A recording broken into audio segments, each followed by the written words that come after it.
Innahu lam takun fitnatun munzu zara'allahu dzurriyyata Adam ila qiyamis saa'ah a'zamu min fitnatid dajjal. Sesungguhnya tidak ada fitnah sejak Allah melahirkan anak cucu Adam ke muka bumi sampai hari kiamat lebih besar dari fitnah dajjal. Walam yab'asallahu nabiyyan inda hazara ummatu anhu. Dan tidak seorang nabi pun diutus melainkan memperingatkan kaumnya, hati-hati dengan fitnah dajjal. Hari ini aku akan katakan kepada kalian sesuatu yang belum pernah dikatakan oleh para nabi dan rasul. Bapak Ibu, ada satu perkara terkait dajjal cuma Rasulullah yang tahu. Para nabi dan rasul tidak menyampaikan dia. Kira-kira apa? Innahu aqwar wallahu laysa bi'awar. Sesungguhnya dajjal pecah mata kanannya, bukan buta, pecah. Dan Allah tidak pecah. Kenapa cuma Rasulullah yang tahu, Bapak Ibu sekalian? Karena peristiwanya terjadi ketika Isa bin Maryam sudah diangkat ke langit, maka siapa nabi berikutnya akan memberitahukan? Rasulullah. Salah satu dari tusukan pedang Herodes menusuk mata kanan Dajjal. Di saat itulah Dajjal kehilangan mata kanannya. Jadi Dajjal lahir tidak pecah, tidak bermata satu di sini, tidak, Bapak Ibu. Ketika Dajjal lahir normal kedua matanya. Kapan dia kehilangan mata kanannya? Dalam peristiwa Paskah. Pada peristiwa Paskah, satu tusukan pedang menusuk mata kanan Yudas Iskariot. Makanya kalau Rasulullah SAW saja yang mengetahuinya. Kenapa Rasul mengatakan, aku akan mengatakan sesuatu yang tidak mereka katakan? Dia pecah mata kanannya karena peristiwa terjadi setelah Nabi Isa diangkat. Bapak Ibu rahmat Allah Subhanahu wa taala. Betulkah kiamat telah dekat? Munculnya orang-orang terburuk memimpin dunia. Watudu al-akhyar, dan orang-orang terbaik pilihan umat disingkirkan.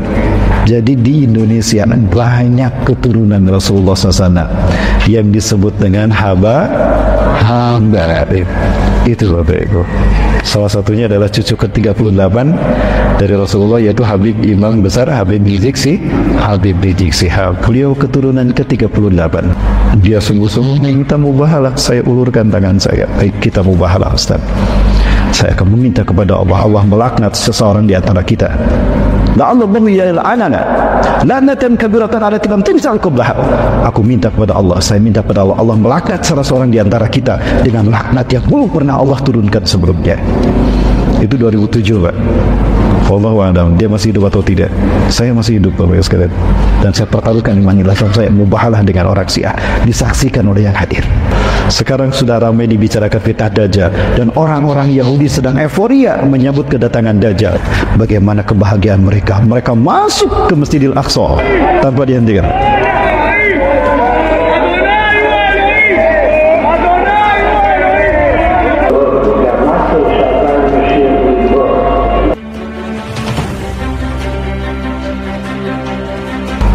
Ini merupakan takdir Allah SWT bisa sampai kemari, maka saya bersyukur pada Allah dengan sebaik syukur padanya pada kesempatan ini bisa hadir dalam kajian subuh di Masjid Ar-Rahmat ini. Mudah-mudahan pertemuan kita ini menjadi pertemuan yang berkah dan Allah SWT betul-betul merahmati kita di hari ini. Amin ya rabbal alamin. Salawat dan salam semoga selalu dan terlimpahkan selalu pada uswah dan kedua kita Rasulullah Muhammad sallallahu alaihi wasallam, Nabi dan Rasul yang diutus ke tengah-tengah kita umat akhir zaman, yang tentunya merupakan sebuah isyarat betapa kita dengan kejadian hari kiamat telah dekat. Di dalam sebuah hadisnya Rasulullah SAW mengatakan, wa'aistu ana wasa'ah kahatain, jarak diutusnya aku dengan kejadian kiamat seperti ini. Rasulullah SAW memberikan isyarat seperti telunjuk dan jari tengah. Dapat kita bayangkan dekatnya kita dengan hari kiamat. Rasulullah saja 14 abad yang lalu mengatakan, antara aku diutus dengan kejadian kiamat seperti ini. Ya. Maka hari ini kira-kira kita mau bilang apa, Bapak Ibu? Antara kita dengan kiamat, saya mohon maaf, ini hanya penafsiran saya saja barangkali. Saya melipat jari tengah saya, Bapak Ibu. Antara kita dengan kiamat, nah inilah kita waspada, Bapak Ibu. Kalau orang mau peringatkan dengan satu, Pak, nggak ada orang mau peringatkan hati-hati, nggak ada. Ya, kalau lagi kampanye, ingat jangan lupa, mungkin ada ya kayak gini. Ya, tapi sekarang saya melipat jari tengah saya. Antara kita dengan kiamat, dapat kita bayangkan betapa dekat kita dengan hari kiamat. Betulkah kiamat telah dekat? Bapak Ibu rahmati Allah, Syekh Muhammad Ahmad Al-Mubayyad dari Syam, Palestina. Beliau membuat sebuah kitab, menuliskan sebuah kitab yang berjudul Al-Mawsu'ah fil Fitan wal Malahim wa Asyratu Sa'ah. Ya, ensiklopedi huru-hara akhir zaman beserta tanda-tanda kejadian hari kiamat. Beliau menukilkan satu hadis di mana Rasulullah SAW 3 kali berkata kepada para sahabat, "Ala inna min asyrati sa'ah." Ingatlah dari tanda kiamat telah dekat kepada kalian. Anturfa'al aswar wa tudwal akhyar. Orang-orang terburuk di muka bumi memimpin dunia. Munculnya orang-orang terburuk memimpin dunia. Wa tudwal akhyar, dan orang-orang terbaik pilihan umat disingkirkan. Ya, itu yang pertama. Anturfa'al aswar wa tudwal akhyar. Naiknya orang-orang yang buruk memimpin dunia dan disingkirkannya orang-orang terbaik pilihan umat manusia. Sudah terjadi belum Bapak Ibu? Sudah, Bapak. Di mana Pak? Di luar negeri ya. Di negeri entah berantah ya. Di negeri autopilot. Ya. Itu yang pertama. Yang kedua, kemudian Rasul mengatakan lagi, "Ala inna min asyrati sa'ah." Ingatlah dari tanda kiamat telah dekat kejadiannya kepada kalian. Antuh bahal qaul wa tuhzanal amal. Munculnya kata-kata buruk, kata-kata cacian, kata-kata makian di mana-mana, dan disia-siakannya waktu untuk melakukan amal ibadah, amal soleh. Kita bisa menyaksikan di gadget, di WA, di Instagram, di Facebook, bagaimana orang bangga mencaci maki ulama. Bukan hanya mencaci maki ulama, menghinakan Allah, menistakan agama, bahkan menghina Rasulullah SAW. Sudah terjadi Bapak Ibu ya? Sudah terjadi. Dan yang ketiga, ala inna min asyrati sa'ah, ingatlah dari tanda kiamat telah dekat kejadiannya kepada kalian. Antuslan maslah, fala yujadu ahadun man yughayyiruha. Ya. Dibacanya maslah dan susahnya ditemukan orang yang bisa merubahnya. Para sahabat bertanya, "Famal maslah ya Rasulullah?" Apakah maslah itu ya Rasulullah? Rasulullah SAW bersabda, "Al-maslah ma kutiba siwa kitab Allah." Sesuatu yang dicatat, ditulis selain daripada kitab Allah, kemudian manusia sering membacanya dan susah ditemukan orang yang bisa merubahnya karena manusia butuh dengan maslah tadi. Kira-kira maslah tadi apa Bapak Ibu? Gadget ini. Jujur Bapak Ibu, mana yang paling sering kita pegang dan kita baca? Gadget apa mushaf Quran? Gadget. Gadget apa mushaf Quran, Bu? Gadget. Yang ini kan? Bukan mushaf Quran, bukan? Bukan. Nah, inilah maslah barangkali Bapak Ibu. Dan susah dirubahnya, susah ditemukan orang yang bisa merubahnya. Bagaimana kita merubahnya? Kita butuh dengan gadget ini. Manusia milenial, manusia akhir zaman butuh dengan teknologi. Dan hari ini teknologi menjadi warna dari kehidupan kita. Bahkan dalam teknologi komunikasi dan informasi. Ya, dengan alat ini kita beraktivitas, dengan alat ini mobilitas kita diatur, dengan alat ini kita mengatur finansial kita, bahkan dengan alat ini pula kita mengatur dan menyimpan data-data kita pribadi, bahkan rekening kita di sini, bahkan istri simpanan pun ada di sini. Betul Bapak Ibu? Oh betul, jujur Pak. Inilah gadget Bapak Ibu, susah ditentukan. Kami hadir kesempatan ini kali ini dalam rangka safari dakwah terkait dengan sosialisasi tentang Palestina Bapak Ibu. Kenapa harus Palestina? Ini kita tahu karena fitnah paling dahsyat di akhir zaman ini terkait dengan Palestina, yaitu terkait dengan kemunculan Dajjal. Dajjal itu gelar Bapak Ibu. Dajjal itu gelar. Nama aslinya Samiri. Ya, nama aslinya Samiri. Kenapa diberi nama Samiri? Karena lahir di Samirah. Ya, seperti Imam Bukhari, kita kenal nama Bukhari bukan dari nama asli, Kunyah. Kenapa beliau disebut Bukhari, Imam Bukhari? Karena beliau lahir di Bukhara. Ada Syekh Nawawi Al-Bantani, disebut Al-Bantani karena lahir di Banten. Ya, kalau lahir di Pekanbaru apa Pak? Al-Pekanbarui. Ada Buya Hamka Al-Minangkabawi, ya, karena lahir di Minangkabau. Ya. Nah, Samiri ini lahir 100 tahun sebelum Nabi Musa diutus. Ya, kemudian dia bernama Samiri di zaman Nabi Musa. Di zaman Nabi Isa dia berkenal. Dia ganti-ganti nama, Pak, karena dia hidup panjang. Allah takdirkan dia hidup sampai nanti menjelang hari kiamat. Ya, maka dia masuk ke zaman para nabi.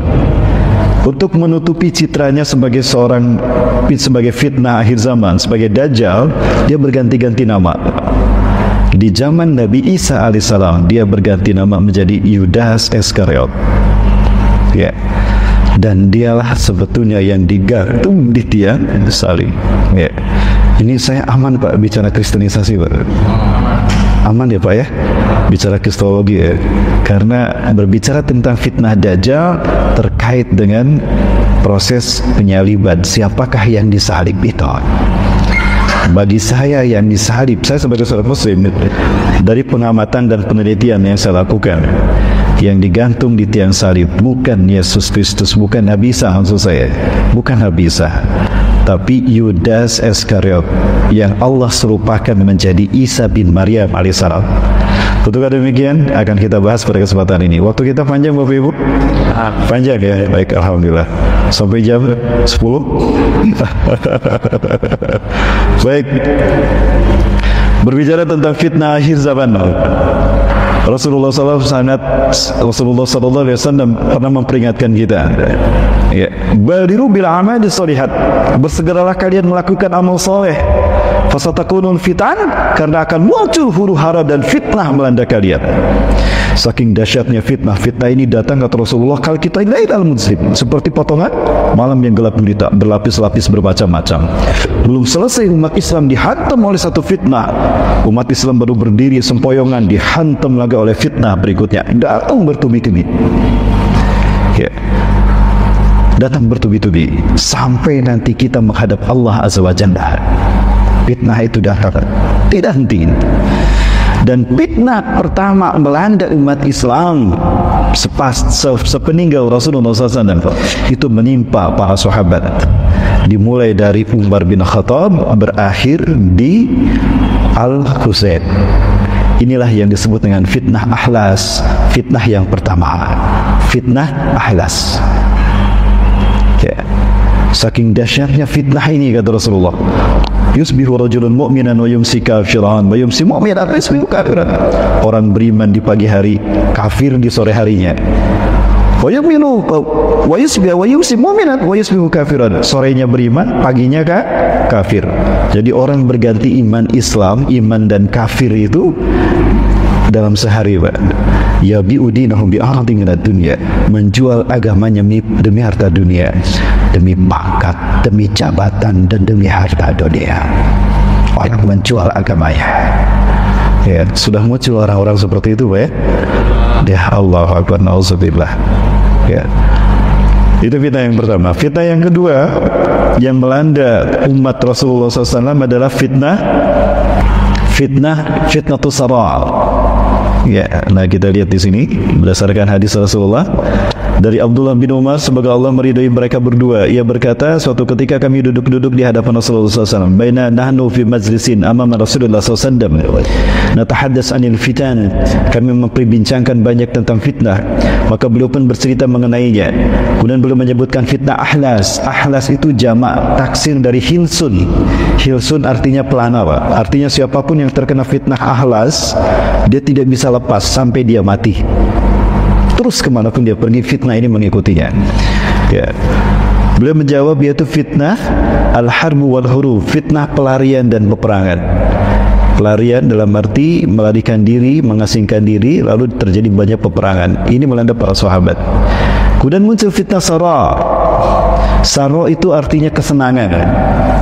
Di mana disebut fitnah sara karena fitnah ini melanda umat Islam justru ketika umat Islam menguasai dunia, justru ketika umat Islam kaya raya, menguasai 2/3 dunia.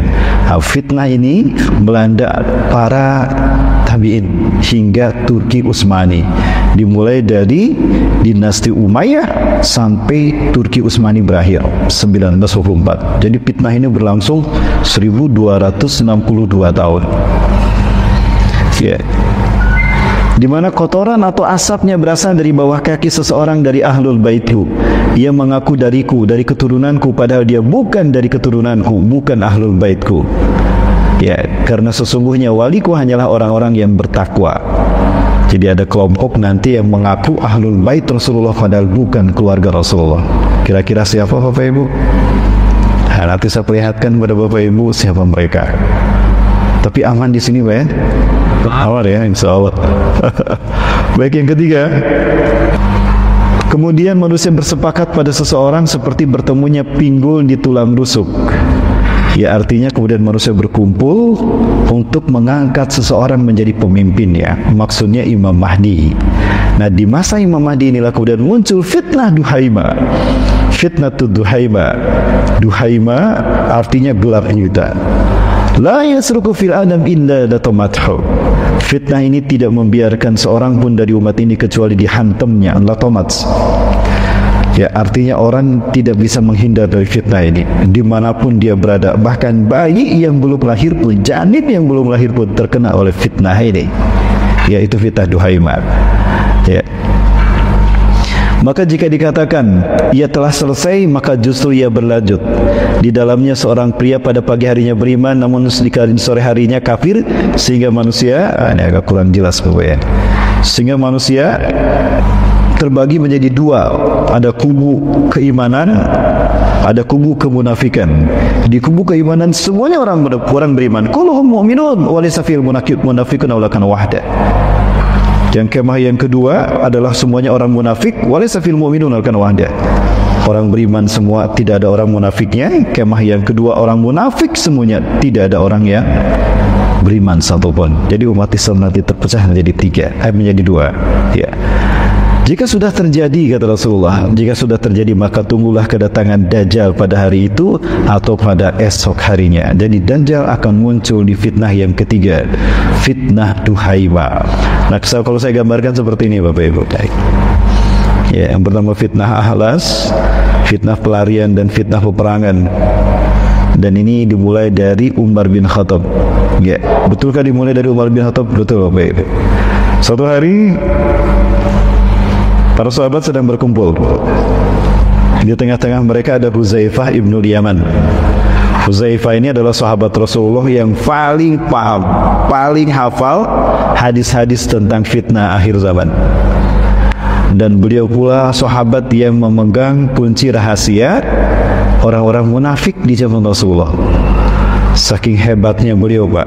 Beliau bisa membedakan mana munafik mata tidak dari bau keringatnya, Pak. Dengan mencium bau keringat saja udah tercium, Pak, si fulan munafik. Ya, coba dicium bau keringat kita, Pak.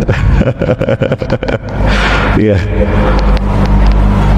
Beliau memegang siapakah orang-orang munafik di zaman Rasulullah. Sampai Umar bin Khattab setelah Rasulullah wafat, itu beliau melihat jika ada orang yang meninggal dunia, itu dilihat dia munafik tidak. Kalau Huzaifah ikut menyolatkan, oh berarti bukan orang munafik. Umar ikut menyolatkan. Tapi kalau Umar bin Khattab nggak ikut menyolatkan, dilihat Huzaifah maksud saya. Ketika ada orang meninggal dunia setelah Rasulullah wafat dan Umar tidak melihat Huzaifah, maka Umar tidak mau sholat, khawatir munafik. Subhanallah, Pak, sampai sejauh itu. Itu di zaman para sahabat, apalagi di zaman kita. Ya. Nah, saya katakan tadi fitnah ini dimulai dari Umar bin Khattab sampai Husain. Para sahabat sedang terduduk ngobrol bersama para tabi'in, di tengah-tengah mereka ada Huzaifah. Lalu Umar datang. Ayyukum yahfazu qaulan Nabi sallallahu alaihi wasallam anil fitnati. Anil fitnah. Siapakah di antara kalian yang hafal tentang hadis Rasulullah terkait dengan fitnah? Huzaifah bertanya, al-fitnatu allati tata'allaq baina rajuli wa mar'i? Apakah fitnah yang melanda seseorang karena zauji, pasangan hidupnya, fitnah yang melanda suami dan istrinya? Bukan. Apakah fitnah yang terkait dengan seseorang diuji oleh harta kekayaannya? Bukan. Oleh anak-anaknya? Bukan. Fa'anil fitnati allati tas'aluna anha ya Umar. Lalu fitnah apa yang kau tanyakan pada kami ya Umar? As'alukum anil fitnati allati tamuju ka maujil bahri. Aku bertanya pada kalian tentang fitnah yang datangnya bertubi-tubi seperti ombak di lautan. Yang namanya ombak diganti-gantinya Bapak. Belum selesai umat Islam dihantam fitnah ini, muncul fitnah berikutnya, terus datang bertubi-tubi. Oh, saya hafal itu, kata Huzaifah. Saya hafal hadisnya. Oh gitu ya. Ambaina tilkal fitnati wa bainana hijab. Haubab. Apakah antara fitnah itu dengan kita ada hijabnya, ada pintu pembatasnya? Ada hijab dan ada pintu pembatasnya yang membuat umat ini aman dari fitnah tadi. Tapi ketika hijab dan fitnah ini hancur, maka umat ini terus akan dilanda fitnah sampai hari kiamat. Umar bertanya lagi, adzzalikal bab yuftah al yukassar? Apakah pintunya itu dibuka atau didobrak? Bal yukassar, bahkan pintunya didobrak. Kata Uzaifah, Bapak Ibu, kalau pintu dibuka tutup pakai kunci itu bisa buka tutup berfungsi. Tapi yang ini didobrak, artinya pintunya hancur sehingga tidak bisa berfungsi lagi. Maka menderalah umat Islam fitnah demi fitnah. Aku faham sekarang. Terima kasih wahai Huzaifah. Pergilah Umar bin Khattab. Para sahabat heran. Mada tatakartuma, apa yang sedang kalian bicarakan? Kami tidak mengerti. Ya, kata Huzaifah, sebentar lagi fitnah akan melanda kita. Umat Islam dari mulai nanti sampai hari kiamat akan dilanda fitnah kita. Lalu apa yang maksud dengan pintu? Pintu itu adalah Umar bin Khattab sendiri. Umar bin Khattab, iya, dia adalah orang yang pertama kali terkena fitnah dari kita umat Rasulullah SAW. Begitu ya. Terus apa maksud pintunya didobrak? Umar bin Khattab akan mati, meninggal karena dibunuh. Sampai pemimpin yang terakhir dari umat Islam menguasai dunia dibunuh. Mulai dari Umar bin Khattab sampai Turki Utsmani, Sultan Abdul Hamid itu suksesi kepemimpinan terjadi karena dibunuh. Umar bin Khattab dibunuh oleh Abu Lu'lu'ah. Ya. Umar bin Khattab wafat, diganti sama Utsman bin Affan. Utsman bin Affan dibunuh oleh orang-orang munafik. Rame-rame orang membunuh orang munafik, Pak. Sampai dikepung Utsman bin Affan di rumahnya. Sampai orang yang akan membunuhnya itu masih dilus-lus sama Utsman bin Affan, Pak. Jenggotnya dipegangin sama Utsman bin Affan. Didoakan, kamu soleh ya, semoga kamu masuk surga, kamu diampuni Allah. Sampai begitu, Pak. Utsman bin Affan wafat, diganti Ali bin Abi Thalib. Ali bin Abi Thalib dibunuh, ditikam oleh Abdurrahman bin Muljam. Sampai pedang yang akan digunakan menusuk Ali itu direndam di air racun, Pak. Ya, ada racun sianida, ada potasium, apalagi Pak, ada racun skorpion segala di situ. Ya. Itu yang ditusukkan pada tubuh Ali bin Abi Thalib. Kalau tidak salah 4 kali Ali bin Abi Thalib ditikam. Di sini, ya, di perut, kemudian di punggung dan di dada sebelah kanan kalau tidak salah. Ya. Dan Ali bin Abi Thalib wafat, kemudian diganti Al-Hasan. Al-Hasan meninggal diracun oleh orang-orang munafik. Ya, diajak ngopi, minum kopi, ternyata di kopinya ada sianida. Al-Husain wafat sampai hancur usus besarnya, Pak. Hancur usus besarnya di hari kelima, di hari beliau wafat, beliau memuntahkan usus besarnya, kolonnya. Di saat itu beliau meninggal dunia. Al-Hasan wafat, diganti Al-Husain. Al-Husain wafat dibantai rame-rame di Karbala. Ya, ini kata Rasulullah, al-hurub wal harb, fitnah pelarian dan peperangan. Apa pelarian? Terasing keluarga Rasulullah SAW. Ya, di Mekah, di Madinah keluarga Rasulullah ini tidak aman. Maka kemudian Al-Husain membawa keluarganya, sebetulnya dihalangi oleh para sahabat. Ada 4 Abdullah menghalangi Al-Husain agar tidak pergi ke Kufah. Ada Abdullah bin Abbas, Abdullah bin Mas'ud, Abdullah bin Rawahah, dan Abdullah bin Umayyah. 4-4-nya menahan siapa? Al-Husain. Kenapa engkau hendak pergi ke Kufah? Bukankah di Kufah itu banyak orang-orang munafik? Ayahmu dibunuh oleh mereka, oleh orang Kufah. Kemudian juga kakakmu sendiri diracun oleh orang-orang Kufah. Mereka munafik. Kenapa engkau hendak pergi ke sana? Aku mendapatkan surat, di mana surat ini berisi tanda tangan mereka yang siap menjadi umatku. Ada ribuan Pak yang siap menjadi pengikut Al-Husain, tapi mereka ditekan oleh Yazid bin Muawiyah. Satu persatu digantung Pak di tengah-tengah kota bagi mereka yang taat kepada Al-Husain oleh penguasa Yazid bin Muawiyah. Nah, maka pada saat itu Bapak sekalian, Al-Husain mengatakan, lebih baik aku mati di luar sana daripada aku mati karena saudara-saudaraku di kotaku sendiri, di kampung halamanku sendiri. Maka tidak ada yang bisa menghalangi Al-Husain. Dibawa hampir semua keluarga Rasulullah SAW, ahli bait Rasulullah. Tanggal 8 Muharram, hari Rabu, itu sebetulnya sudah akan sampai ke Kufah. Namun Yazid bin Muawiyah berpesan, halau dia jangan sampai ke Kufah, maka dihalau ke Karbala. Tanggal 9 dikepung di Karbala, hari Kamis. Tanggal 10 hari Jumat tanggal 10 Muharram tahun 61 Hijriah dibantai rame-rame. Tidak kurang dari 34 tusukan pedang menikam tubuh, melukai tubuh Al-Husain. Dan tidak kurang dari 37 sabetan pedang ada pada tubuh Al-Husain. Kekurangan darah, dehidrasi, beliau berangkat. Ya, kemudian beliau disandarkan ke batu. Lalu beliau dikasih minum. Sebelum minum itu sampai ke mulutnya, wanah menembus pipinya tertusuk sampai ke sebelah sini oleh sebilah panah. Dicabut dia. Terkapar dia dalam keadaan kehausan 3 hari Pak. Bayangkan, dikepung, di embargo tanpa makanan dan tanpa minum, dibiarkan sampai mati kelaparan. Ya, tapi tidak ada yang mati kelaparan. Dibantai habis-habis dan tidak ada yang utuh tubuhnya Bapak Ibu, termasuk Al-Husain.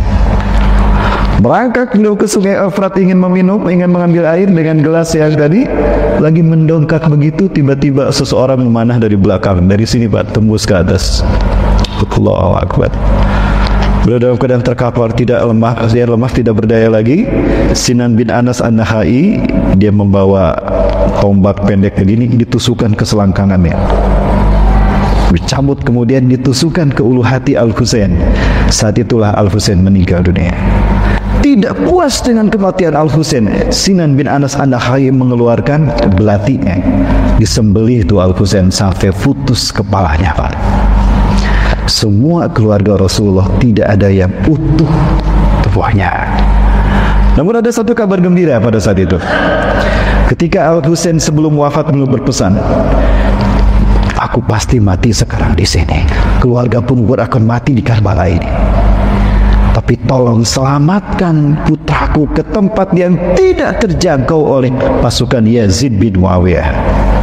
Kira-kira kemana Bapak Ibu? Ada yang tahu? Cicitnya Rasulullah. Ya, bukan, ya, cicitnya Rasulullah, putra dari Al-Husain itu diselamatkan. Diselamatkannya kemana? Ke Barus Pak. Bapak Ibu, ke Barus. Ada di mana Barus? Di Tapanuli Pak. Tapanuli, Sumatera Utara. Jadi di Indonesia banyak keturunan Rasulullah SAW yang disebut dengan hamba. Itu Bapak Ibu. Salah satunya adalah cucu ke-38 dari Rasulullah, yaitu Habib Imam Besar Habib Rizik Syihab. Beliau keturunan ke-38 dari Rasulullah SAW. Baik Bapak Ibu rahmati Allah. Nah, itu fitnah ahlas. Fitnah yang kedua, fitnah tusara, fitnah kesenangan. Ya, disebut fitnah sara, kesenangan, karena justru umat Islam sudah berkuasa di muka bumi. Ya, 2/3 dunia dikuasai oleh kaum muslimin. Namun pada saat itu karena umat Islam hidup nyaman, berkuasa di 2/3 dunia, umat Islam terlena dengan dunia, terlena dengan kenikmatan. Maka di saat itulah mereka dihantam oleh musuh-musuh dari dalam. Rasulullah menyebutkan, asap dari fitnah ini muncul dari bawah kaki seorang laki-laki yang mengaku keturunanku. Dia bukan keturunanku. Keturunanku adalah orang yang bertakwa. Maksudnya siapa? Fitnah ini muncul pertama kali dari kalangan orang yang mengaku ahlul bait, yaitu dari Syiah. Dan ini betul terjadi, dimulai dari pada tahun 294 Hijriah. Umat Islam ketika pulang ibadah haji dibantai rame-rame, Pak, oleh Syiah Qaramita. Ya, bahkan kaum wanitanya pun ikut membantainya. Tidak kurang dari 20.000 kaum muslimin dibantai di sana. Baik, saya perlihatkan Bapak Ibu sekalian sejarah terkait dengan fitnah Sara. Ya, atau disebut juga dengan fitnah kesenangan, Bapak Ibu.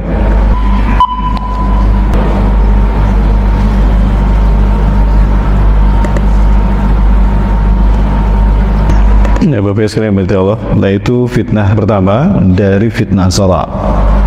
Jadi munculnya kelompok yang bernama Syiah. Ya, belum lama ini meninggal tokoh besarnya di Indonesia, Pak. Itu tetangga kami, Pak. Ya, Jalaluddin Rahmat. Rumahnya hanya 15 menit dari rumah saya, Pak. Ya, itu di daerah Kebaktian, Bandung, di Kiara Condong. Bapak Ibu yang Allah, saya pernah berhadapan dengan mereka. Ketika itu saya diminta menasehati seorang muslimah yang dia aktif di masjid, di kampus pun aktif, tapi ternyata diam-diam dia masuk Syiah. Tidak jauh dari kampusnya, itu di daerah Bandung Utara, itu ada Al-Jawad, pusat pengkaderan Syiah bagi mahasiswa dan dosen. Ya, ada 3 orang yang disiahkan dari kami, Pak, saat itu, dari jamaah kami. 2 perempuan, ya, 1 laki-laki. Itu Bapak Ibu. Dan Syiah bukan Islam, Bapak Ibu. Saya diminta berdebat dengan ustadznya. Maka kemudian saya bawa Quran oleh-oleh dari Beirut, yang ada tafsirnya dari Libanon. Kenapa harus saya dari Libanon bawa? Karena Libanon pemimpinnya Syiah, Hasan Nasrullah, dalam gerakan Hizbullah. Bagi kita bukan Hizbullah tapi Hizbullah, Pak. Ya. Kemudian bawa hadis oleh-oleh dari Yaman, Ibnu Hajar Al-Asqalani. Saya bawa hadisnya. Ustaz, biar dialog kita efektif, ini Qur'annya, ini hadisnya. Ustaz bisa lihat Qur'annya asli dan ini hadisnya. Apa kata Ustaz si ahli ini? Mohon maaf Ustaz, Qur'an kita beda, hadis kita juga beda. Kedua-duanya tidak bisa jadi referensi debat kita. Allahu Akbar. Kenapa Ustaz? Ini asli Ustaz. Demi Allah. Enggak Ustaz, Qur'an kita beda. Bayangan baik. Khomeini, tokoh spiritual Syiah Iran, dia mengatakan tidak satu huruf pun Quran kita sama dengan Quran umat Islam Ahlus Sunnah. Jadi sangat beda, Pak. Kemudian saya bertanya, seperti apa Quran yang asli menurut Anda? Quran yang asli adalah Quran yang ditulis oleh tangan Ali bin Abi Thalib. Ya, seperti apa Qurannya? Boleh saya lihat? Qurannya terdiri dari 17.000 ayat, Pak. 90 juz, Pak. Punya kita cuma 30 juz, mereka 90 juz. Allahu Akbar. 30 juz aja susah hafalinnya, Pak, ya? Bu, hafal berapa juz, Bu? Hafal 30 juz, hafal juz 30, Bu? Hafal? Juz 30, ya. Mereka 90 juz, Bapak itu. Quran ini tidak bisa kita gunakan, Ustaz. Quran ini sudah ditahrif, dirubah, watankis, dikurangi jumlahnya oleh para sahabat. Fitnah itu, Ustaz. Saya tidak mengatakan fitnah, itu sejarah. Oh, kalau begitu sejarah kita beda. Kemudian boleh saya lihat Qurannya? Oh, Qurannya masih disembunyikan. Loh, kenapa disembunyikan? Ya kalau tidak disembunyikan nanti kalian akan merubahnya. Terus kapan Quran ini akan kalian dapatkan? Nanti menjelang hari kiamat. Al-Mahdi Al-Muntazir akan membawa Quran yang asli ya untuk kami amalkan. Sebentar Ustaz, muncul di akhir zaman 90 juz, kapan ngamalinya? Ya, tidak masuk di akal. Dan hadis yang mereka gunakan bukan hadis kita. Di depan saya mereka mengatakan hadis yang diamalkan ahlu sunnah sekarang, ahlu sunnah wal jamaah sekarang tidak lebih berharga ketimbang sayap seekor nyamuk. Tidak ada nilainya di mata mereka. Sunnah yang mereka pegang adalah utslah ahlul bait. Bapak Ibu, di laptop saya pegang, saya simpan akidah mereka. Ya, dimulai dari syahadatnya beda dengan kita. Dimulai dari sholatnya beda, azannya beda, wudunya beda, ibadah hajinya beda, Quran dan hadisnya beda. Lalu kenapa dikatakan Islam? Bahkan Tuhannya beda dengan kita. Ayatullah Al-Gharawi, tanda petik menurut saya atau Syaitan Al-Gharawi mengatakan, inna ilahana ilahun ladzi anzalu ila Ali bin Abi Thalib. Tuhan kita adalah Tuhan yang menurunkan wahyunya pada Ali bin Abi Thalib, dan Tuhan yang menurunkan wahyunya kepada Muhammad bin Abdullah laisa ilaha, bukan Tuhan kita. Itu Tuhannya berbeda, Bapak Ibu. Nah, lalu saya katakan, mohon maaf Ustaz, kayaknya debat kita selesai. Sudah jelas perbedaan di antara kita. Demi Allah, apa yang saya dengar dari awal sampai akhir tadi Ustaz mengatakan itu bukan dari Islam. Marah Ustaz ya Pak. Anda mengatakan bukan dari Islam? Demi Allah, bukan dari Islam. Demi Allah, tolong saksikan. Bagi saya, bukan dari Islam. Dari awal Ustaz sampaikan sampai akhir. Ya. Berarti Anda mengkafirkan saya. Saya tidak mengkafirkan Anda demi Allah. Tapi apa yang Anda sampaikan demi Allah, jangankan dengan hati saya, logika saja tidak bisa memahami. Bagaimana akan Anda membangun sebuah kepercayaan atas sebuah kitab yang hari ini pun kitabnya tidak ada? Saya tidak percaya. Berarti Anda mengkafirkan saya.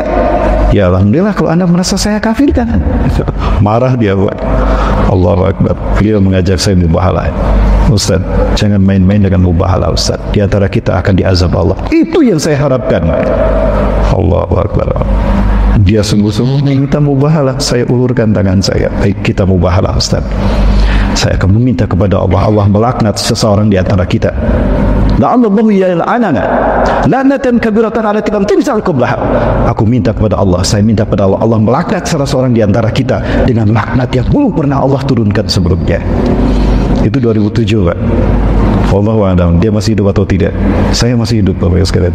Dan saya pertaruhkan imanillah, saya mubahalah dengan orang Syiah, disaksikan oleh yang hadir hari itu. Baik Bapak Ibu sekalian, ini fitnah dimulai dari dinasti Umayyah. Tokoh di masa Ali bin Abi Thalib sebetulnya munculnya dimulai oleh tokoh Syiah yang bernama Abdullah bin Saba, orang Yahudi pertama dari Yaman yang benci pada Rasulullah SAW dan Ahlul Bait, yang hidup di zaman Ali bin Abi Thalib. Maksud saya muncul di zaman Ali bin Abi Thalib. Bapak Ibu, ini saya perlihatkan salah satu contohnya. Di sini banyak Bapak Ibu. Bapak Ibu mau lihat apa ini ya? Azannya beda, saya simpan azannya beda, cara sholatnya beda, cara mereka wudunya pun beda, ibadah hajinya pun beda. Mau dikatakan Islam bagaimana Bapak Ibu? Ini yang paling mengerikan Bapak Ibu dari mereka, akidah mereka. Nauzubillah summa nauzubillah. Ini Bapak Ibu kita harus tahu, karena ini sampai ke tingkat atas. Kami sampaikan ini kepada DPR RI Komisi 8. Karena di Komisi 8 tokoh Syiahnya yang kemarin meninggal ini ada di sana. Bahkan di Kementerian Agama pun ada, di MUI pun ada. Kami tidak bicara bohong, ini ada. Ini contoh daripada mereka Bapak sekalian. Masya Allah. Ini salah satu saja Bapak Ibu dari, dan inilah fitnah akhir zaman. Fitnah salat. Bapak Ibu mendengar dua ayat ini mengatakan mensifati arsy Allah. Ya, Ta'alallahul Malikul Haq, Rabbul Arsyil Azim. Allah yang Maha Tinggi, tidak ada Tuhan selain Allah, Tuhan arsy yang agung. Yang kedua, Rabbul Arsyil Karim, Tuhan pemilik arsy yang mulia. Bapak Ibu, Allah sendiri mensifati arsy-Nya seperti itu. Nah, kita dengar sekarang pendeta-pendeta Syiah mengatakan apa? Ini mereka Bapak Ibu. Ini mereka, Bapak Ibu lihat wajah-wajahnya, Masya Allah. Mereka lah para pendusta agama ini Bapak Ibu. Ini dari Iran Bapak Ibu.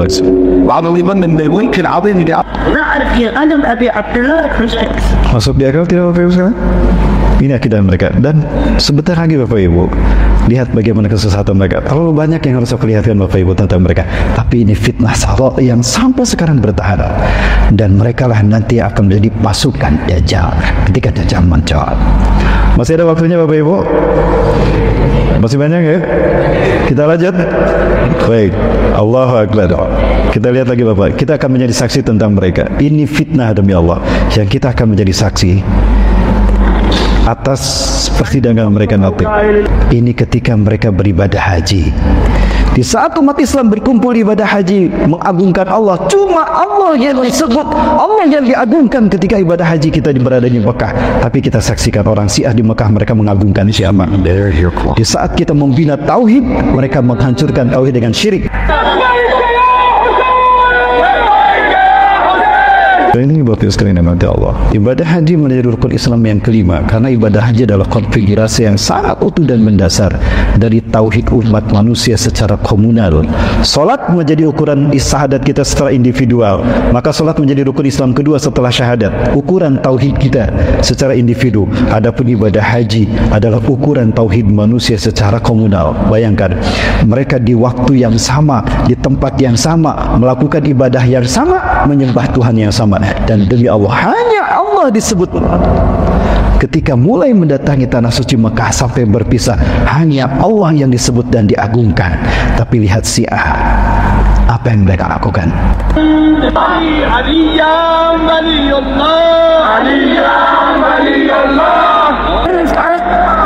Sampai menuju Jamarat pun mereka terus menyeru ya Ali ya Husain, tidak menyeru Allah sekalipun, tidak mengagungkan Allah Subhanahu wa taala. Justru yang mereka suruh adalah manusia, Husain dan Ali. Bapak Ibu, sekali lagi, ini fitnah Sara bermula dari kaki seseorang yang mengaku ahli baitku di zaman khilafah Abbasiyah sampai hari ini masih bertahan, bahkan sekarang makin besar.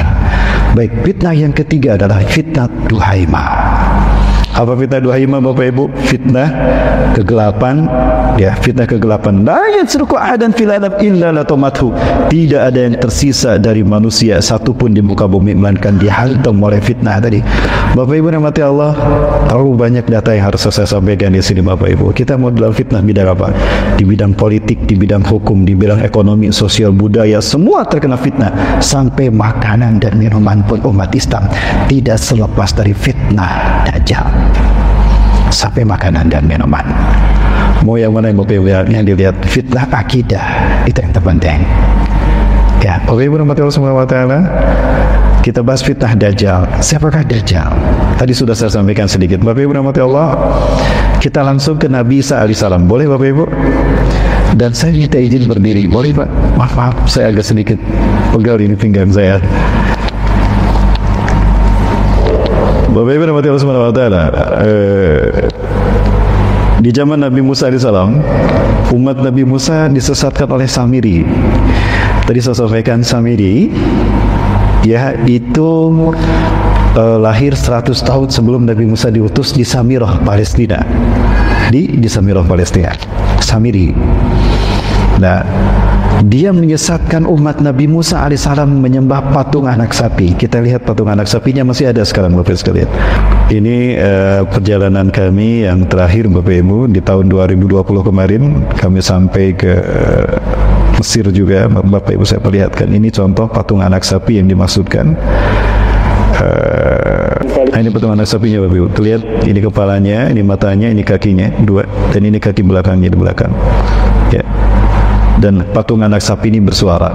Nah, ini Musa, di dalamnya ada batu yang dipukul Nabi Musa dan mengeluarkan air. Sampai sekarang airnya masih ada, tapi sayang sekali airnya sudah berwarna hijau dan agak sedikit bau, ya.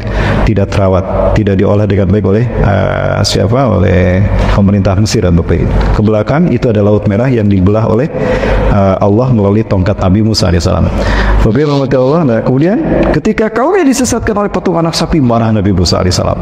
Bahkan lauhnya pun diangkat dan dihancurkan. Saking marahnya Nabi Musa, hancur tuh lauhnya. Ya, orang-orang yang menyembah patung anak sapi mengikuti Samiri itu taubatnya dibunuh oleh orang yang beriman. Pertanyaannya, kenapa yang mengikuti mengikuti Samiri dibunuh, sementara Samirinya tidak dibunuh, diusir sama Nabi Musa? Karena yang membunuhnya bukan Nabi Musa, yang membunuhnya adalah Nabi Isa alaihissalam. Ini clue bagi saya kalau Samiri adalah Dajjal. Ini clue pertama. Ya, mohon maaf. Clue kedua, clue pertama dia lahir di Samirah. Clue kedua, dia diusir oleh Nabi Musa.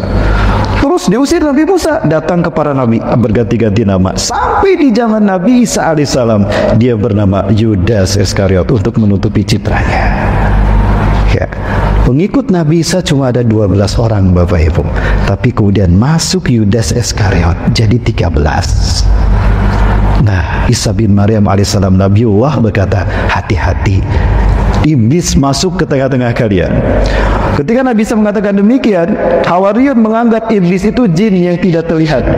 Selama itu memang mereka menganggap demikian. Ternyata bukan yang dimaksudkan Nabi Isa.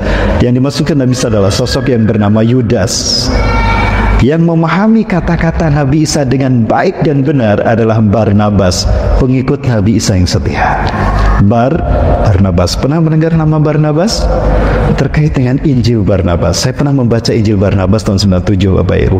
Isinya sama dengan Quran, sama dengan Quran. Ada cerita tentang Injil Barnabas, tapi kalau saya ceritakan gak panjang. Dan ini yang terjadi di Vatikan. Injil Barnabas digunakan selama berabad-abad untuk pembaptisan, Pak. Hilang, dicuri oleh seorang padri pengampun dosa dari Selangor. Karena padri ini, dia melihat bahwa isinya ternyata sama dengan Quran, dia masuk Islam, Pak. Padri dari Vatikan masuk Islam. Begitu tahu kalau kitab yang selama ini dibungkus dengan kain putih, dia pegang ketika dibaptis, isinya sama dengan Quran, dia curi. Ketika akan ada acara pembaptisan, ribut di Vatikan. Kenapa? Kitabnya hilang. Ternyata kitabnya ada lagi, tapi lebih tipis. Si padri yang mencuri ini, dia masuk lagi, dia ikut dibaptis. Aslinya saya curi, ini apa ini? Dan ini lebih tipis. Ternyata apa Bapak Ibu? Pelan diam-diam dia masuk ke perpustakaan itu dan mengambil kitab pembaptisan yang lebih tipis. Penasaran, yang asli ada di saya. Ini apa isinya? Ketika dibuka, isinya Quran. Injil Barnabas hilang dari Vatikan, diganti dengan Quran. Berarti mereka yakin Quran yang asli, kitab yang paling benar, satu-satunya kitab yang otentik hari ini. Baik Bapak Ibu rahmati Allah, masih ada waktu? Saya minta lanjut sampai jam 7 lebih seperempat, boleh Bapak Ibu? Atau sampai setengah 8 boleh? Karena ada teman-teman kami dari Mulia Berbagi Indonesia Bapak Ibu. Kita akan membahas fitnah yang terakhir sekarang, fitnah Dajjal. Sekarang sudah ramai dibicarakan fitnah Dajjal, dan orang-orang Yahudi sedang euforia menyambut kedatangan Dajjal. Kenapa demikian Bapak Ibu? Ini ketika kami berada di sebentar Bapak Ibu, ini di saat kami berada di sana Bapak Ibu sekalian, saya ada tugas karena studi saya dulu S1 saya mengambil mulazamah di Gaza University Pak, di Palestina. Dalam arti saya mencoba belajar kepada beberapa syekh di sana Bapak Ibu sekalian, rahmati Allah. Orang-orang Yahudi sekarang sedang bersukaria. Kenapa? Karena Dajjal yang mereka tunggu-tunggu telah tiba, telah dekat kemunculannya. Kenapa demikian Bapak Ibu sekalian, rahmati Allah? Karena sapi merah yang akan menjadi korban bagi Tuhan mereka telah ada hari ini. Sedikit Bapak Ibu, mohon maaf saya potong. Ini euforianya orang-orang Yahudi hari ini. Yang berusaha tadi adalah percakapan antara Rabi tertinggi Yahudi dengan Benyamin Netanyahu yang sekarang kembali menjadi Perdana Menteri yang ketiga, periode yang ketiga. Bapak Ibu rahmati Allah subhanahu wa ta'ala, ciri-ciri Dajjal akan muncul versi mereka apabila lahir seekor sapi jantan berwarna merah bersih tanpa cacat di seluruh tubuhnya, red heifer. Dan sekarang red heifernya sudah ada. Ini dia red heifernya. Ini red heifernya Bapak Ibu sekalian. Jadi apabila lahir seekor sapi jantan, dia berwarna merah seperti ini dan bersih semuanya, tidak ada warna lain, kemudian tidak ada cacat di kakinya sedikit pun dan di seluruh tubuhnya, maka inilah sapi yang akan dikorbankan untuk Dajjal, Mesaya. Dajjal versi kita, Mesaya versi mereka, Yesus Kristus versi mereka, orang-orang Kristen. Betulkah demikian Bapak Ibu? Saya lihat sendiri Bapak Ibu, ini kami rekam bagaimana kebahagiaan mereka. Mereka masuk ke Masjidil Aqsa tanpa dihentikan. Para pemuda-pemuda Yahudi mereka memasuki Masjidil Aqsa tidak terbendung Bapak Ibu. Kami umat Islam tidak bisa memasukinya. Ustaz, mohon maaf, tidak bisa masuk Ustaz. Mereka Yahudi masuk ke dalamnya. Kembali ke yang tadi Bapak sekalian. Tadi Yudas masuk ke tengah-tengah Hawariyun. Kemudian diamati terus. Ya, Nabi Isa sampailah di Jericho. Kemungkinan besar di Jericho Bapak Ibu. Dan menurut saya Nabi Isa alaihissalam tidak lahir di Bethlehem. Ya, di Bethlehem saya tidak menemukan adanya kebun kurma. Di dalam surat Ali Imran Allah berfirman kalau Siti Maryam itu lahir di Siti Maryam pergi ke kebun kurma lalu melahirkan Nabi Isa. Nabi Isa dilahirkan di kebun kurma. Bapak Ibu, di Bethlehem saya tidak menemukan pohon kurma. Justru pohon kurma ada di Jericho. Ini Jericho Bapak Ibu. Airnya pun masih utuh, masih ada airnya, dan ini tempat yang sakral. Kemungkinan besar dari sini Allah mengangkat Nabi Isa alaihissalam. Nabi Isa diangkat ke langit. Di Bethlehem saya tidak menemukan pohon kurma. 2 kali saya ke sana Bapak Ibu. Maka saya yakin Nabi Isa tidak dilahirkan di Bethlehem, tapi di Ariha. Orang Yahudi menyebutnya Jericho. Di sini banyak pohon kurma. Kurma terbaik di Syam, kurma majun. Ini destinasi kami ketika kami datang ke Jericho. Kita makan siang di sini biasanya. Ada Havana Temptation yang sebelah sana, dan ini nama hotelnya. Para pelancong seluruh dunia mereka semuanya pasti ke sini karena di sini adalah tempat yang bersejarah Bapak Ibu. Tempat ini saya sorot, ini tidak boleh didirikan bangunan karena kemungkinan disinilah Isa alaihissalam diangkat ke langit. Bagaimana Nabi Isa diangkat ke langit? Begini Bapak Ibu.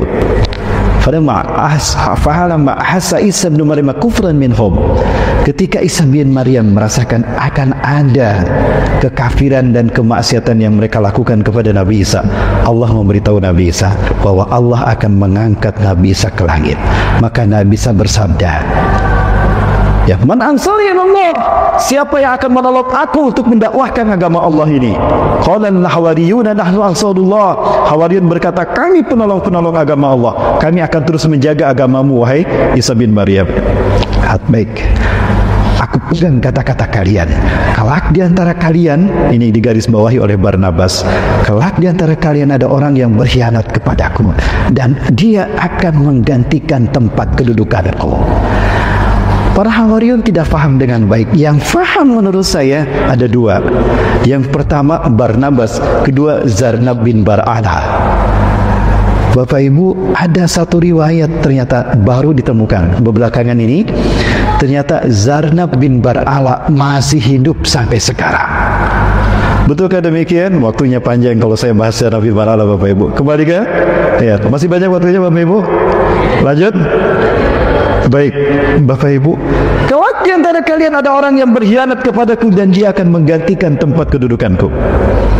Maka tiba-tiba datang seorang dari pengikut Nabi Isa. Wailun lana, celaka kita. Itu dihantar ya Nabi Allah. Anda sembunyi segera. Kenapa? Ada apa? Sembunyi kalian semua. Sesungguhnya Herodes Raja Romawi yang menguasai Palestina. Mereka datang akan menangkap kita. Mereka akan menangkap Anda wahai Nabi Allah. Sembunyilah Anda. Dan mereka membawa salib besar untuk menyalib Anda wahai Tuanku. Baik, kita akan berpisah sekarang. Dan kalian sudah saya ambil sumpah, kalian akan pergi mendakwahkan Islam setelah aku nanti diangkat Allah. Baik.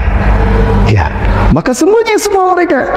Maka datanglah Herodes dengan tentara Romawi dan ada di tengah-tengah mereka pendeta Sanhedrin, pendeta Yahudi yang memalsukan Taurat menjadi Talmud Bapak Ibu. Mereka menghapus Taurat dari tempatnya. Yuharifuna al-kalima an mawadih, summa yaktubuna al-kitaba bi aydihim, lalu mereka menulis mengarang ayat dengan tangan mereka. Summa yaquluna hada min indillah, lalu mereka mengatakan ini datang dari Allah. Wa ma huwa min indillah. Ringkas cerita Bapak Ibu, Herodes datang dan berkata di atas kudanya, aku tahu kalian bersembunyi di sekitar sini. Begini, sebelum aku sergap kalian semua, aku tawarkan dengan kebijaksanaanku, siapa di antara kalian yang mau keluar memberitahukan di mana Al-Masih bersembunyi, aku akan mengangkatnya sebagai patih kerajaanku, dan aku akan memberi dia sepertiga harta kerajaan Pontius Pilatus. Bapak Ibu, Yudas Iskariot, dia dajjal.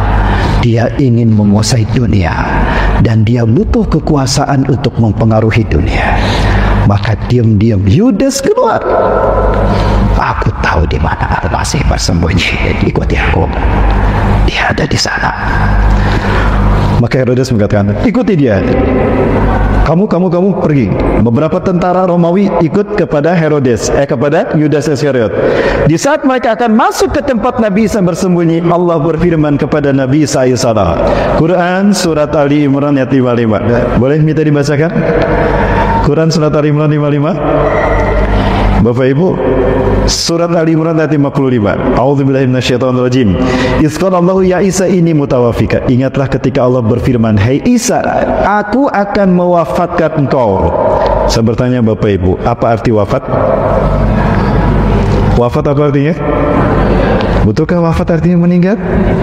Silakan buka Quran surat Al-An'am ayat ke-60.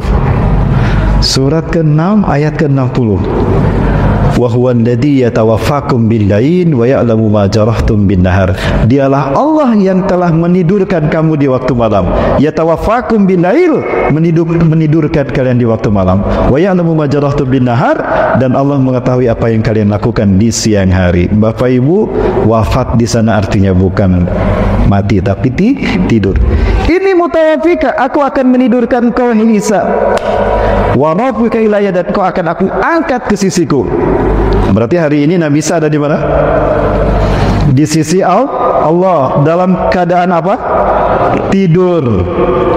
Ustaz, masa tidurnya ribuan tahun? Tunggu dulu, tidurnya di mana? Tidurnya di sisi Allah, bukan di Pekanbaru. Wa kana miqdaru yaumi ka'alfa sanatin mimma ta'udun. Satu hari di sisi Allah 1000 tahun yang kalian hitung. Baru 2 hari. Berubah tidak Nabi Isa? Tidak. Maka Nabi Isa akan turun. Ya. Lanjut Bapak Ibu ya. Tidak akan keluar. Tidak muntabir, mundur tanpa berita. Lanjut Bapak Ibu. Maka ketika Yudas masuk, Nabi Isa ada tidak? Nabi Isa sudah diangkat ke langit. Yudas masuk, pelangak-pelangak dia. Wah, kemana dia? Tadi Isa bin Maryam ada di sini. Nah, di saat itulah Yudas Iskariot, Allah serupakan tubuhnya menjadi Isa bin Maryam. Quran surat An-Nisa ayat 157. Wa qawlihim inna qatalna al-Masiha Isa ibn Maryam Rasulullah. Dan klaim para pendeta Sanhedrin Yahudi, kami telah membunuh Isa bin Maryam utusan Allah. Wa ma qataluhu wa ma salabuhu walakin syubbiha lahum. Mereka tidak membunuh Isa bin Maryam. Oh, berarti Nabi Isa tidak dibunuh. Mati tidak? Kan tidak dibunuh. Wa ma salabuhum, dan mereka tidak menyalib Nabi Isa. Berarti yang disalib siapa? Walakin syubbiha lahum, tetapi diserupakan untuk mereka. Yudas ketika masuk ke tempat Nabi Isa bersembunyi, ketika dia keluar, dia sudah berubah menjadi Isa bin Maryam. Dialah yang ditangkap oleh Herodes. Gitu dong, gentle, itu pemimpin namanya. Sini, loh, kok jadi aku yang ditangkap? Allah udah ditidurkan, udah diam. Aku bukan Isa, lastu Isa. Ana Yudas ala dia adalah tumelai. Aku bukan Isa, aku Yudas yang menunjukkan kalian kepadanya. Udah diam, wajah kamu wajah Isa. Galau para pengikut Nabi Isa. Nabi Isa ditangkap, Nabi Isa ditangkap. Itu Isa bin Maryam.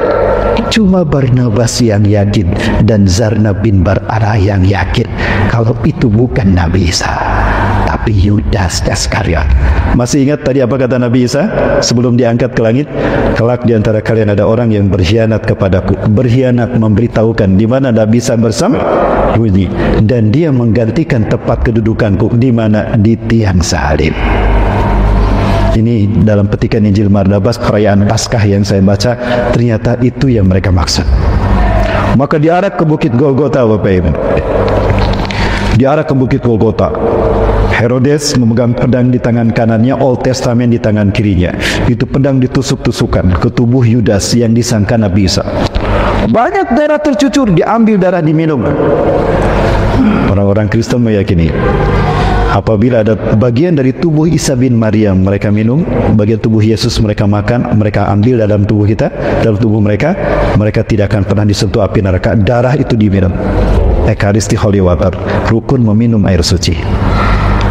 Banyak tusukan pedang tadi, dagingnya terkelupas diambil dimakan. Ekaristi Gusti Kudus, rukun memakan tubuh Tuhan. Selesai kebaktian, pendeta memegang nampan, ada roti-roti kecil dibagikan.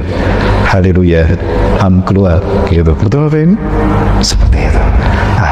Ada sesuatu yang menarik tentang Dajjal yang dikatakan Rasulullah SAW terkait peristiwa ini.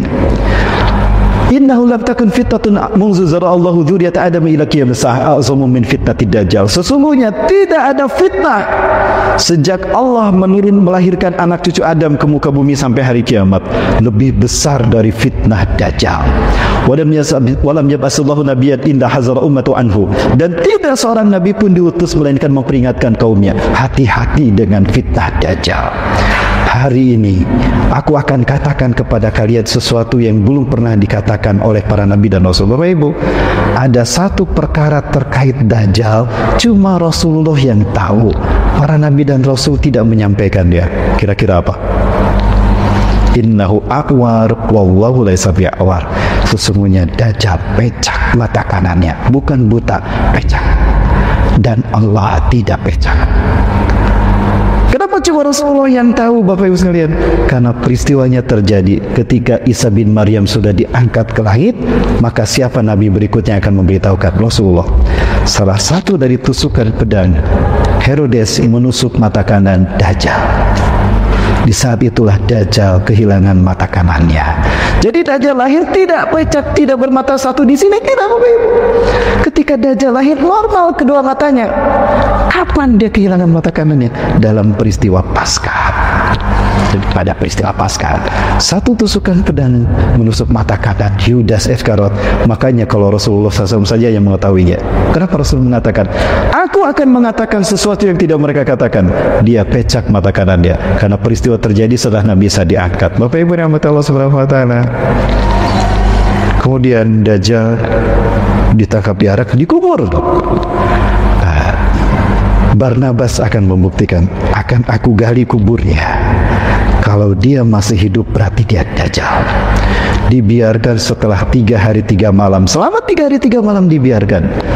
Di hari yang ketiga, di malam hari, tidak ada orang. Barnabas membawa sesuatu. Kita gali kuburnya. Aku akan membuktikan kalau dia masih hidup, Dajjal.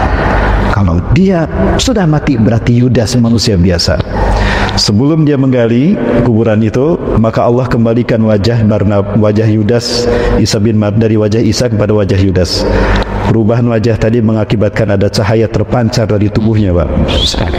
Mengakibatkan darah itu tertimpa ke kain kafan. Maka di kain kafan itu ada sketsa wajah Isa bin Maryam.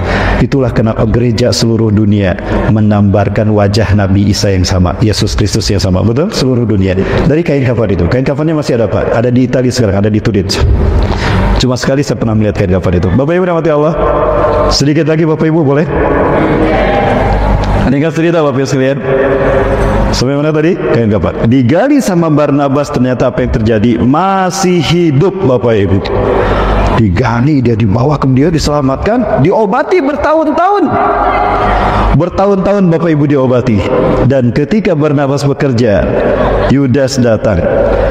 Hei Barnabas, lihatlah aku. Akulah Isa bin Maryam, ikuti aku. Benar kamu Dajjal, bukan Isa bin Maryam, pergi kamu. Kenapa Barnabas tidak membunuhnya?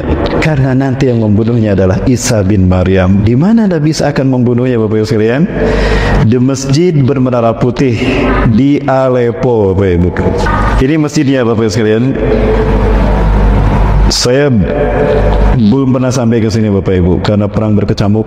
Kami tidak bisa masuk ke Aleppo. Aleppo adalah bagian yang terparah dari pembantaian Muslim di Suriah Bapak Ibu. 2011 sampai 2000 sampai sekarang Bapak Ibu sekalian. Nah ini masjid yang nanti akan dimasuki oleh Nabi oleh Nabi SAW ketika akan turun nanti. Ini masjidnya Bapak Ibu. Cuma masjid ini yang punya menara putih. Ya. Posisinya ada di sini. Ini Turki dan ini Aleppo, perbatasan dengan Suriah. Di sini akan terjadi perang Armageddon, Bapak Ibu. Rasulullah menyebutkan mereka Bani Rum akan turun di Amak dan Dabik. Amak ini di sini, Dabik di sini, Halab, Aleppo. Di sini Nabi Ibrahim pernah tinggal. Dan ini masjidnya, Bapak Ibu. Ini masjidnya. Waqad uqimatis shalah. Salat sudah dikumandangkan qomatnya. Wa imamukum imamnya dari kalangan kalian. Wa huwa yusalli sufufakum. Dan imamnya sedang meluruskan safnya. Luruskan, rapatkan. Falamma yusalli sufufakum, tatkala imamnya sedang meluruskan safnya, saf salat, fanazala Isa bin Maryam indal manaratil bayda. Maka turunlah Isa bin Maryam di sisi menara putih. Ini menara Isa bin Maryam Bapak. Dari masjid yang tadi masjidnya ini. Nah, ini masjidnya Bapak Ibu. Ada di Aleppo, Halab di sini. Dan ini masjidnya dan ini menara putihnya. Nabi Isa turun. Maka Imam Mahdi mengatakan, "Tadi Nabi Allah salat. Kemarin Nabi Allah salat, imami kami salat." Imam Mahdi mundur. Ketika Imam Mahdi mundur, didorong sama Nabi Isa salam. "La taqaddam hadi uqimat lak." Anda ke depan. Salat ini dikumandangkan untuk Anda. Allahu Akbar. Nabi Isa salat di belakang Imam Mahdi. Ini kata-kata Rasulullah SAW. Minna salah halfahu Isa bin Maryam. Dari keturunanku nanti ada Imam Mahdi yang dia akan menjadi imam di mana Isa bin Maryam salat di belakangnya. Allahu Akbar. Nabi makmum kepada Imam Mahdi. Saking mulianya yang mengamalkan Quran Sunnah hari ini. Selesai salat berjamaah subuh, Nabi mengatakan, "Iftahil bab." Buka pintu masjid ini. Ketika pintu masjid ini dibuka Bapak sekalian, kemudian apa yang terjadi? Tampaklah Dajjal dengan 70.000 pasukan dia. Sayati alaikum Dajjal wa yattabi'una sab'una ala al-yahud mi wadi Isfahan ala jabhatil Fars. Dajjal akan datang kepada kalian. Dia akan diikuti oleh 70.000 orang-orang Yahudi dari lembah Isfahan. Apa yang merahmati Allah? Yahudi yakin, tadi sudah saya perlihatkan, Dajjal akan segera datang. Dikejar dia. Mohon maaf Bapak Ibu, ketika pintunya dibuka, bau keringat, wanginya keringat Nabi Isa, kata Rasulullah, itu akan menghantam mereka. Orang kafir yang menciumnya akan mati seketika. Begitu pintu itu dibuka, harumnya tubuh Nabi Isa menghantam 70.000 Yahudi tadi. Yang di sop terdepan mati itu tiba-tiba plok. Sisanya lari itu langgang-langgang. Dikejar sama kaum muslimin mengambil senjata sampai bertapir. Allahu Akbar, mengejar mereka. Dimanapun Yahudi dan Nasrani, Yahudi saat itu bersembunyi di balik batu dan pohon. Takulu syajar wahajar. Batu dan pohon berkata, "Sini, di belakangku ada Yahudi, bunuh dia." Kecuali Gorkot, pohon Gorkot. Pohon Gorkot itu memang rapat Pak. Daunnya kecil-kecil seperti ini. Dan itu ada di pinggir-pinggir jalan. Kalau kita ke Israel Bapak Ibu, ke arah Bet-Sean, Baisan, ke arah Danau Tiberias, kita akan melihat di kanan kiri itu ada banyak pohon Gorkot. Di ujungnya, di atas puncaknya baru rumah-rumah Yahudi. Israel tidak pernah membangun rumah di pinggir jalan karena mereka takut dibantai kaum muslimin. Mereka selalu membuat rumah pinggir jalan, pohon dulu, lalu di atas ada benteng tembok batu, baru di belakang ada rumah. Maka kata Rasulullah, mereka bersembunyi di balik batu dan pohon berkata, "Di belakangku Yahudi, kecuali pohon Gorkot." Sementara Dajjal dia menggigil. Waduh, malaikat mautku sudah ada Isa bin Maryam.